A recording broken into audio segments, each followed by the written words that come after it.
Gosh, here we go, everybody. This is John from Arizona. How are y'all doing tonight? What is up? Yes, John, dude. Where thank have you you. been, bro? I've been looking for aliens. Dude, thank you for calling in on our one year anniversary show. Y'all were talking about things that should be banned from races, right? Well, I should ban Bluetooth. Anyone can just put a Bluetooth anal bead on, and then they can just race better with. So Barry's out of all of our RC racing.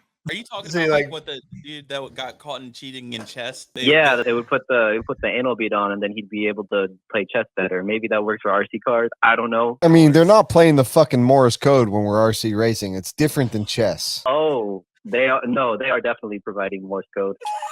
It's a problem I've seen in 40 plus. Who the fuck is this guy?